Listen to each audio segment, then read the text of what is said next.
কাঁচা কলা আলু বড়া দিয়ে ঝোল। রান্নাটা কেমন হলো বলবেন। কাঁচা কলা আলু আর এটা ডালের বাটা, এটা বড়া করব ডালটা দিয়ে দিয়ে তরকারি করব। ডালটা ভেজে নিচ্ছি, নুন দেব, হলুদ দেব, লঙ্কা বাটা, এবার ভালো করে মাখিয়ে নেব ডাল বাটাটা।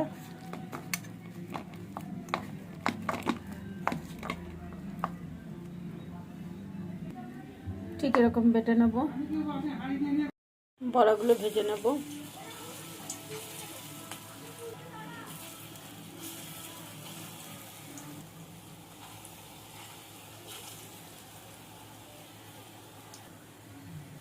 এরপর উল্টে দেবো।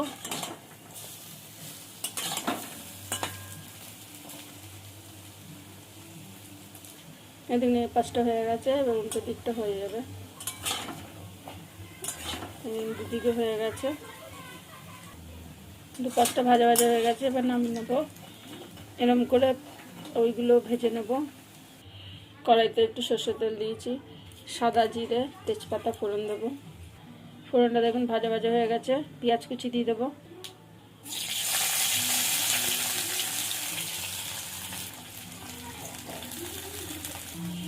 পেঁয়াজটা ভাজা ভাজা করে নেবো। এর মধ্যে একবার আলুটা দিয়ে দেবো। আলু পেঁয়াজ একসঙ্গে ভাজা ভাজা করে নেবো।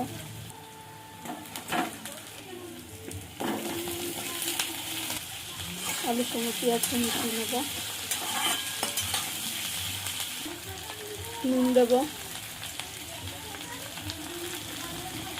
হলুদ দেবো, নুন হলুদটা মিশিয়ে নেব আলুর সঙ্গে। এই দেখুন বন্ধুরা, আলু আর পেঁয়াজটা ভাজা ভাজা হয়ে গেছে। এরকম ভাজা ভাজা হয়ে গেছে। এবার মশলাটা দিয়ে দেবো। আদা বাটা, কাঁচা লঙ্কা শুকনো লঙ্কা বাটা, ধনে জিরে বাটা, হলুদের গুঁড়ো।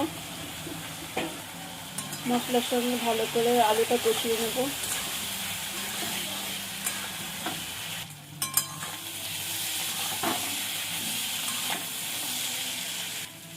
দেখুন বন্ধুরা, কষানো হয়ে এসেছে। এবার কাঁচকলাটা দিয়ে দেবো।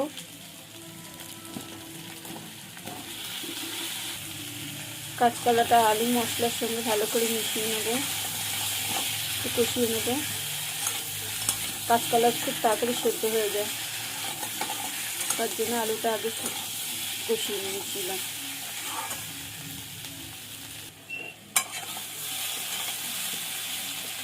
অল্প আগে কষাতে হবে।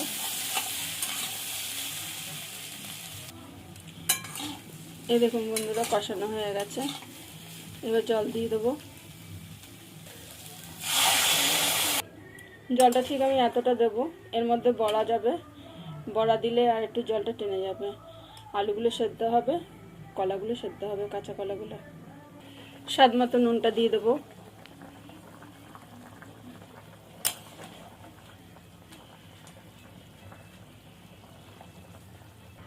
দেখুন বন্ধুরা, ঝোলটা এতটা হয়েছে। এবার বড়াগুলো দিয়ে দেবো।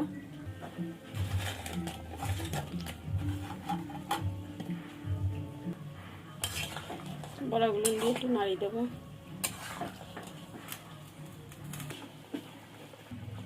ঝোলটা আমি ঠিক এতটা রাখবো, যেহেতু বড়া আছে ঝোলটা আর একটু টেটে যাবে, তাই একটু ঝোল ঝোল রাখতে হবে। দেখুন সেদ্ধ হয়ে গেছে কাঁচা কলা, আলু সেদ্ধ হয়ে গেছে। রেডি আমাদের কাঁচা কলা আলু বড়া দিয়ে ঝোল।